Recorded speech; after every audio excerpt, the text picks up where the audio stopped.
다 함께 사도신경으로 우리의 신앙을 고백하겠습니다. 나는 전능하신 아버지 하나님 천지의 창조주를 믿습니다.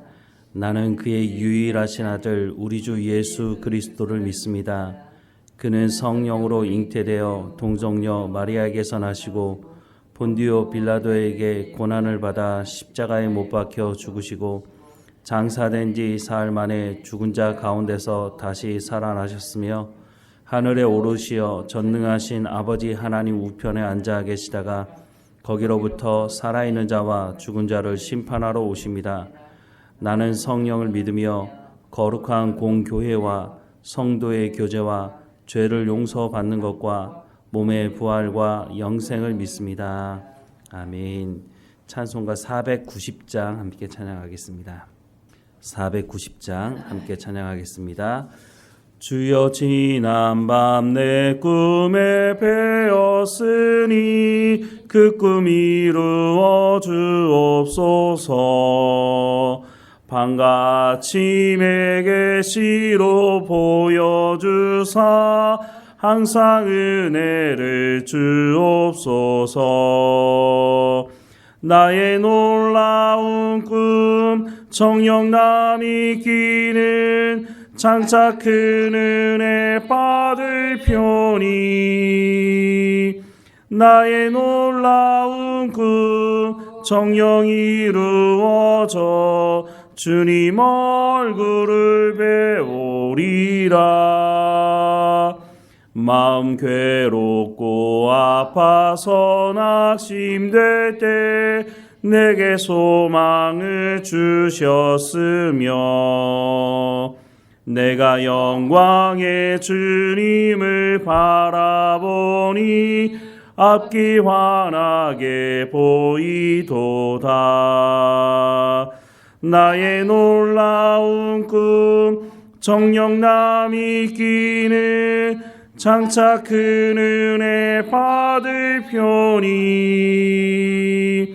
나의 놀라운 꿈 정령 이루어져 주님 얼굴을 배우리라. 세상 풍조는 나날이 변하여도 나는 내 믿음 지키리니. 인생 살다가 죽음이 꿈 같으나 오직 내 꿈은 참되리라. 나의 놀라운 꿈 정령남이 끼는 장차 큰 은혜 받을 편이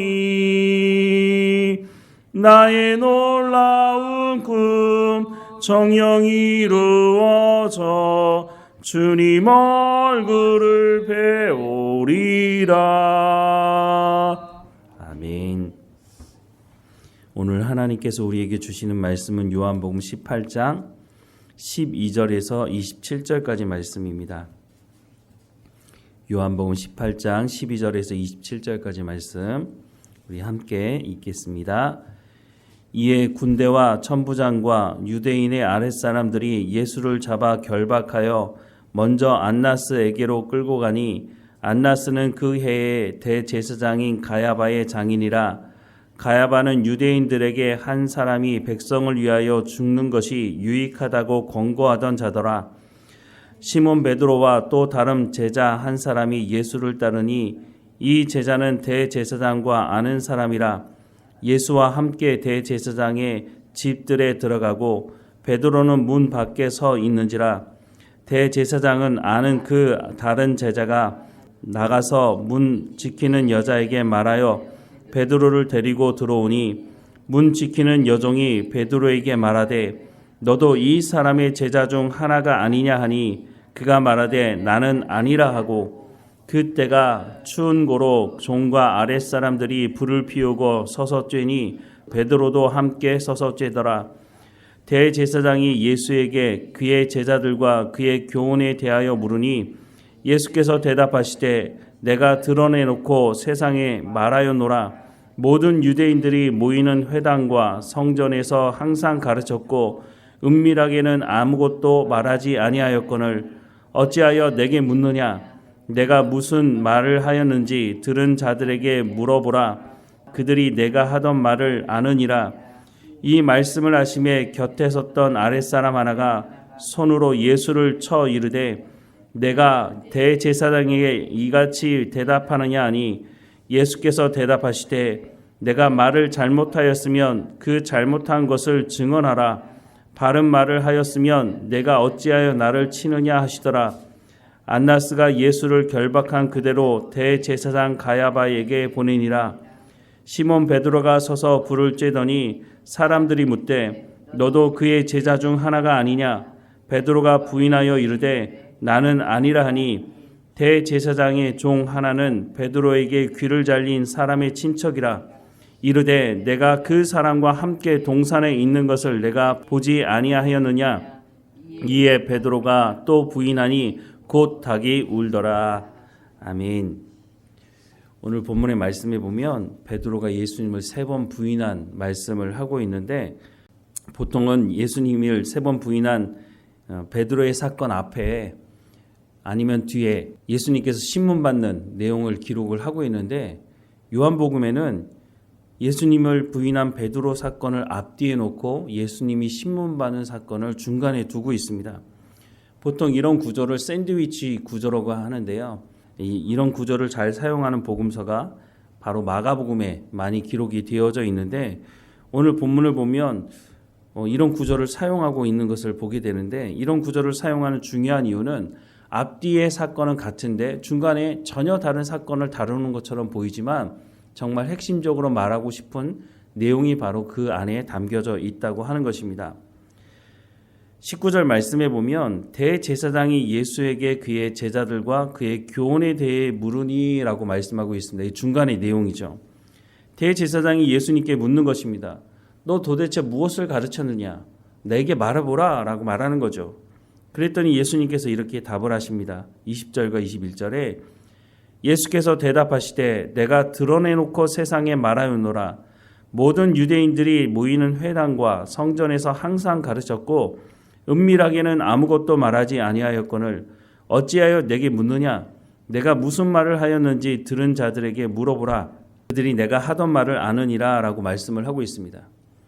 예수님께서 은밀하게 말씀하신 것이 아니라 드러내놓고 모든 사람들이 모인 곳에서 말씀을 전했는데 왜 그것을 나에게 묻느냐? 내가 말하는 것을 너희가 믿지 않을 텐데 그러면 내 말을 들은 그 사람들 통해서 듣는 것이 더 확실하지 않느냐? 라고 말하는 거죠. 그런데 사실 대제사장이 이렇게 예수님께 묻고 있는 이유는 예수님의 말씀을 정말 듣고 싶어서 하는 말이 아니라고 하는 것이죠. 예수님의 입에서 나오는 말을 통해서 그것을 트집 잡아서 예수님을 죽이려는 그런 마음으로 예수님께 물었던 것이죠. 예수님을 찾아왔던 사람들도 비슷했습니다. 처음에는 예수님께서 하시는 말씀이 신기해 보였습니다. 그 당시 바리새인들, 서기관들이 말하는 것과는 달라 보였기 때문입니다. 달라 보였던 이유는 예수님께서 하시는 말씀은 원래 하나님께서 말씀하셨던 그 말씀의 의미가 무엇인지를 예수님께서 말씀하셨는데 당시 종교 지도자들은 하나님의 말씀을 왜곡시켜서 전했을 뿐만 아니라 장로의 유전이라고 하는 것을 만들어 놓고 그것을 지키는 것이 바로 하나님의 말씀을 지키는 것이다 라고 사람들을 속였기 때문입니다. 그런데 사람들도 아는 거죠. 이거는 좀 다른데? 이거는 성경에서 그렇게 말씀하고 있지 않은데? 물론 그 당시 사람들은 집에 각각 성경을 가지고 있지는 않았지만 그래도 하나님께서 주시는 양심이라고 하는 것도 있고 또 하나님의 말씀을 제대로 가르치는 사람들도 아마 있지 않았겠습니까? 이 사람들도 서당계 3년이면 풍어를 읊는다고 자기도 들어보면 이건 좀 아닌데 라고 생각을 한다 할지라도 당시 종교 지도자들의 말을 듣지 않으면 출교를 당하니까 출교를 당하게 되면 그 당시에는 종교적인 사회였기 때문에 사회생활 자체를 하기 힘들기 때문에 어쩔 수 없이 따르는 부분도 있었을 것입니다. 그런데 예수님께서 나타나셔서 하나님의 말씀의 원래 뜻이 이런 것이다 라고 말을 하니 속이 뻥 뚫린 것 같았겠죠. 바로 이런 상황 가운데서 처음에는 예수님의 말씀을 들으러 왔을 것입니다. 그런데 어느 순간부터 이 사람들의 마음이 변화되기 시작했는데 그 변화가 좋은 변화가 아니라 나쁜 쪽으로 변화가 된 것인데 예수님을 왕 삼기 원했다고 하는 것입니다. 그때부터는 예수님께서 무슨 말씀을 하시든지 그 말씀이 귀에 들어오지 않았다는 거죠. 그 사건이 바로 오병이어의 표적, 이 사건이었다고 하는 것입니다. 오병이어의 표적을 통해서 엄청나게 많은 사람, 장정만 5,000명의 사람들이 먹고 이 일을 경험하고 난 이후에 이 사람들이 야, 저 사람을 왕 세우면 우리의 먹는 문제는 해결할 수 있는 거 아니야? 그런 마음 때문에 예수님을 쫓아와서 왕 삼으려고 했죠. 그럴 때 예수님께서 이렇게 말씀하셨죠. 요한복음 6장 26절부터 30절 말씀해 보면 예수께서 대답하여 이르시되 내가 진실로 진실로 너희에게 이르노니 너희가 나를 찾는 것은 표적을 본 까닭이 아니요. 그러니까 표적을 통해서 하나님의 말씀을 들으려고 오는 것이 아니라는 거죠. 떡을 먹고 배부른 까닭이로다. 썩을 양식을 위하여 일하지 말고 영생하도록 있는 양식을 위하여 하라. 이 양식은 인자가 너희에게 주리니 인자는 하나님 아버지께서 인치신 자니라. 그들이 묻되 우리가 어떻게 하여야 하나님의 일을 하오리이까? 예수께서 대답하여 이르시되 하나님께서 보내신 이를 믿는 것이 하나님의 일이니라 하시니 그들이 묻되 그러면 우리가 보고 당신을 믿도록 행하시는 표적이 무엇이니까 하시는 일이 무엇이니까 라고 묻고 있습니다. 예수님께서 썩을 양식을 위하여 일하지 말고 영생하도록 있는 양식을 위하여 하라라고 말씀을 하십니다. 또 더 나아가서 하나님이 보내신 자 바로 예수님을 믿는 것이 하나님의 일이라고 말씀을 하셨음에도 불구하고 이 사람들이 그러면 우리 가운데 표적을 보여달라고 말하죠. 당신을 믿을 수 있을 만한 표적을 보여달라고. 아니 이 사람들 오병이어의 표적을 직접 경험한 사람들 아닙니까? 그런데 이것 말고 또 다른 걸 보여달라고 말하는 것입니다. 이 말씀에 이어서 예수님께서 어떤 말씀을 하시느냐면 내 살과 피를 먹고 마시라는 말씀을 하십니다. 그러니까 이 말을 듣고 있던 사람들이 아니 저 사람 미친 거 아니야? 자신의 인육을 먹으라고? 말도 안 되는 소리라고 말을 하죠. 그런데 예수님은 그 말씀을 하신 것이 아니었습니다. 내가 전하는 하나님의 말씀을 듣고 순종하는 것이 바로 하나님의 일이다라고 하는 것을 말씀해 주고 있는 것이죠. 그런데 이 말씀을 사람들은 듣지 않았습니다. 오늘 본문 앞뒤에 기록하고 있는 베드로가 예수님을 3번 부인한 사건도 이와 똑같은 사건이라고 하는 것입니다. 대제사장이 예수님의 말씀을 듣고 싶어서 묻는 것이 아니었던 것처럼 베드로도 예수님을 3년을 쫓아다니긴 했지만 물론 처음에는 예수님 만났을 때 베드로가 나는 죄인이라고 나를 떠나가라고 그렇게 고백하기는 했지만 베드로도 어느 순간부터 야 저렇게 많은 사람들이 예수님을 왕 삼으려고 한다면 정말 예수님 왕이 되는 것 아니야? 야 그러면 내가 예수님이 왕이 되면 내가 첫 번째가 돼야지. 다른 제자들도 마찬가지였죠. 그래서 서열 싸움을 늘 했던 것이고 예수님은 그런 제자들에게 낮은 가운데 섬기는 자가 되라고 끊임없이 말씀하셨지만 제자들 중 그 누구도 예수님의 말씀을 귀담아 들었던 사람은 없었다고 하는 것입니다. 대제사장도 베드로도 똑같은 모습을 보여주고 있다고 하는 것입니다. 우리가 예수 믿는다고 하는 것은 바로 하나님의 말씀을 들으려고 하나님께 나아간다고 하는 것과 같은 것을 의미하는 것입니다. 우리가 하나님의 말씀을 듣고 순종하지 않으면서 나는 예수 믿는 사람이라고 말한다고 합니다면 세상 사람들이 손가락질하는 조롱거리가 되고 말겠죠. 다시 한번 20절과 21절 말씀해 보면 예수께서 대답하시되 내가 드러내놓고 세상에 말하였다라고 말씀합니다. 숨기지 않았다는 겁니다. 제자들에게만 비밀스러운 것을 말한 것이 아니라 제자들에게 말씀하신 그 말씀을 세상 사람들에게도 다 말씀해 주었다고 하는 것입니다. 그런데 그 누구도 예수님께서 전하시는 그 하나님의 말씀을 듣지 않았다고 하는 것을 말씀해 주고 있는 것입니다. 예수님께서 우리 가운데도 말씀하십니다. 하나님의 말씀을 듣고 순종하는 삶을 살아가야 한다고. 이것이 바로 교회의 본질이기도 하다는 것을 말씀해 주고 있는 것이죠. 그런 면에서 본다면 오늘 한국 교회는 교회다운 교회의 모습을 보여주고 있는 것인가 하는 생각을 해보게 됩니다. 교회가 지역사회를 섬겨야 된다고 말합니다. 틀린 말이 아닙니다.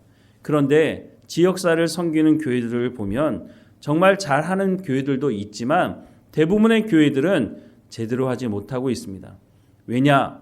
돈으로 지역사회를 섬기는 일을 하기 때문입니다.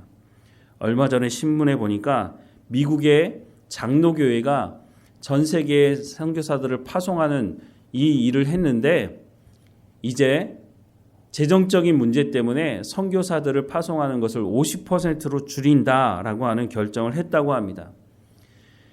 사람들은 돈으로 일을 하려고 합니다. 돈으로 일을 하려고 하다 보면 돈이 없어지면 일을 하지 않게 되는 것이죠. 한국교회도 이런 길을 따라가고 있지 않은가 하는 생각을 합니다. 한국교회가 하나님의 말씀을 가르치고 사람을 키우는 일에 집중하였다면 아마 지역사회를 섬기는 일 가운데 더 많은 일들을 하게 될 것입니다. 미국의 워싱턴에 가면 세이비어 교회라고 하는 교회가 있습니다. 이 교회는 200명밖에 되지 않은 작은 교회입니다. 물론 우리 교회 입장에서는 200명이 작다고 얘기할 수는 없지만 200명 교회가 크다고 할 수도 없지 않습니까? 그런데 이 교회가 엄청난 일들을 합니다. 이 교회가 노숙자를 위해서 아파트를 짓는 일, 사업도 할 뿐만 아니라 여러 가지 지역사회를 섬기는 엄청난 일들을 하는데 그렇게 할 수 있는 가장 중요한 이유는 돈이 많기 때문이 아닙니다. 이 교회는 철저하게 하나님의 말씀을 가르치고 하나님의 말씀을 들은 그 사람이 내가 이 사역을 하기 위해서 헌신하겠다고 작정을 할 때에 물론 검증이 필요하겠지만 그럴 때에 일을 시작한다고 하는 것입니다. 그런데 한국교회는 조금만 커지면 조금만 재정이 있으면 지역사회를 섬겨야 된다고 돈으로 그 일을 하는 일이 허다하다는 것입니다. 그러니까 결국은 재정이 줄어들면 그 일을 중단할 수밖에 없는 것이죠. 그런데 그 일을 누가 합니까? 사람이 하는 것이죠. 그 사람이 하나님의 말씀을 듣고 헌신하며 살아가고 있다면 돈 때문에 일을 중단하는 일은 벌어지지 않을 것입니다. 우리는 입으로 뭐라고 말합니까? 하나님이 온 천지 만물을 창조하신 분이라고 말하고 있지 않습니까? 하나님이 온 천지를 창조하셨다면 모든 것이 하나님의 것인데 돈이 없어서 일을 못한다? 그거는 잘못된 생각이고 잘못 가르침을 받았다고 하는 것입니다. 예수님의 제자들 돈이 많아서 전 세계에 복음을 전했습니까? 그러지 않았습니다. 이 제자들이 하나님의 말씀을 듣지 않을 때는 아무 일도 하지 못했죠. 이 사람들이 돈이 없어서 일을 못한 것이 아니라 하나님 말씀을 듣지 않고 순종하지 않았기 때문에 일을 하지 못하고 심지어는 예수님을 3번 부인하는 일까지 벌어지는 것입니다. 그런데 이들 가운데 성령이 임하고 하나님의 말씀을 깨닫고 하나님의 말씀을 듣고 헌신하며 삶이 변화되자 어떻게 되어 있습니까? 돈 때문에 복음을 전하지 못했습니까? 그러지 않았습니다. 이들이 하나님 말씀에 헌신했기 때문에 이들에게 생명의 위협이 온다 할지라도 하나님 말씀을 전하는 사역을 하게 되었다고 하는 것입니다. 교회가 해야 되는 것은 지역사회를 섬기는 거 좋습니다. 맞습니다. 하지만 그것을 돈으로 떼우려고 하는 것이 아니라 하나님의 말씀을 가르치는 그 사람이 헌신하게 된다면 그 사람을 통해서 엄청나게 많은 일들이 일어날 수 있다고 하는 것을 우리가 분명히 기억해야 할 것입니다. 하나님 말씀을 듣기를 원하지 않는 그 사람이 예수님 앞에 하나님의 말씀이 무엇이냐, 네가 무엇을 전했느냐 라고 묻는 것은 아무런 의미가 없다고 하는 것입니다. 정말 말씀을 듣고자 하는 그 사람에게 하나님 말씀이 들려졌을 때에 그 마음이 변화되고 그 삶이 변화되고 그 사람이 헌신되었을 때에 하나님의 놀라운 역사가 그 사람을 통해서 일어나게 된다고 하는 것을 말씀해 주고 있다고 하는 것입니다. 우리는 하나님 말씀 듣기를 사모하고 그 말씀을 듣고 순종하기 위해서 하나님 내 가운데 말씀해 달라고 말하고 있습니까? 아니면 그냥 내 문제 하나 해결하기 위해서 이번 문제만 해결받기 위해서 하나님의 말씀을 쪽집게 하는 것처럼 하나 뽑아가지고 그런 식으로 문제를 해결하려고 하고 있지는 않은 것인지 우리의 삶을 살펴봐야 할 것입니다. 하나님의 말씀이 전해질 때 그 삶이 변화되게 되는 것입니다. 예수님께서 제자들에게 뭐라고 말씀하셨습니까? 내가 너희에게 분부한 모든 것을 가르쳐 지키게 하라라고 말씀하고 있습니다. 왜냐하면 사람의 변화는 하나님의 말씀이 들어가지 않으면 그 사람이 변화되지 않기 때문인 것입니다. 물론 우리가 잘 섬겨서 감동을 받기는 해서 그 사람이 변화된 것처럼 보일 수는 있지만 근본적인 변화는 하나님의 말씀이 그 사람의 생각을 바꾸지 않으면 결코 그 사람은 변화된 삶을 살아갈 수가 없고 헌신적인 삶을 살아갈 수가 없다고 하는 것입니다. 당신이 하나님의 말씀을 들으라 라고 말하기 전에 내가 먼저 하나님 내 가운데 말씀하십시오. 내가 그 말씀대로 내 생각을 받고 순종하며 하나님의 뜻을 이루는 데 헌신하며 살아갈 수 있도록 내 삶 가운데 말씀해 달라고 하나님께 기도하며 또한 말씀을 듣고 순종할 때에 나만 변화되는 것이 아니라 내 변화되는 삶을 통해서 내 주변 사람들도 변화되는 놀라운 일들을 경험하게 될 것입니다. 여러분, 하나님을 위해서 어떤 일을 하고 싶으십니까? 그 일을 시작하기 전에 내가 헌신된 하나님의 말씀을 듣고 헌신하는 삶을 살아가고 있는지를 먼저 점검해 봐야 할 것입니다. 하나님 말씀 듣기를 사모하며 하나님 내 가운데 말씀해 주십시오 라고 기도하며 하나님과 동행하는 우리의 삶이 되기를 주님의 이름으로 축원합니다. 기도하겠습니다. 사랑하는 하나님, 우리 가운데 말씀하십시오. 그 말씀을 듣고 순종하기 원합니다. 하나님께서 말씀하신 그 말씀을 온전히 붙들고 그 언약의 말씀을 붙들고 살아가는 우리의 믿음이 있도록 성령의 충만함으로 우리의 삶을 진리의 말씀 가운데로 인도해 주옵소서. 하나님, 우리 가운데 맡겨진 이 모든 일들을 감당할 수 있도록 우리가 주변의 환경을 탓하지 않게 하시고 하나님 말씀을 온전히 붙들고 천지를 창조하신 그 하나님께서 우리를 파송하시고 보내시니 우리가 하나님의 말씀대로 순종하며 삶을 통해서 우리의 주변에 있는 사람들에게 하나님이 어떤 분이신지를 증거하는 삶이 되게 하옵소서. 내가 너희에게 가르쳐 분부한 모든 것을 가르쳐 지키게 하라고 말씀하셨으니 우리가 이렇게 하나님의 말씀을 가르치고 지키게 하기 전에 먼저 우리가 순종하는 삶을 통해서 하나님의 말씀을 이루어가는 우리의 삶을 증거할 수 있도록 은혜를 허락해 주옵소서. 하나님, 우리가 오늘도 어느 곳에 있든지 깨어있게 하시고 하나님 말씀과 동행하는 삶을 살아갈 수 있도록, 그래서 하나님 주시는 참 기쁨과 평안을 누리며 살아가는 우리의 삶이 될 수 있도록 은혜를 허락해 주옵소서. 우리와 함께 하시는 하나님 감사하고 예수님의 이름으로 기도합니다. 아멘. 하늘에 계신 우리 아버지, 아버지의 이름을 거룩하게 하시며 아버지의 나라가 오게 하시며 아버지의 뜻이 하늘에서와 같이 땅에서도 이루어지게 하소서. 오늘 우리에게 일용할 양식을 주시고 우리가 우리에게 잘못한 사람을 용서하여 준 것 같이 우리 죄를 용서하여 주시고 우리를 시험에 빠지지 않게 하시고 악에서 구하소서. 나라와 권능과 영광이 영원히 아버지의 것입니다. 아멘.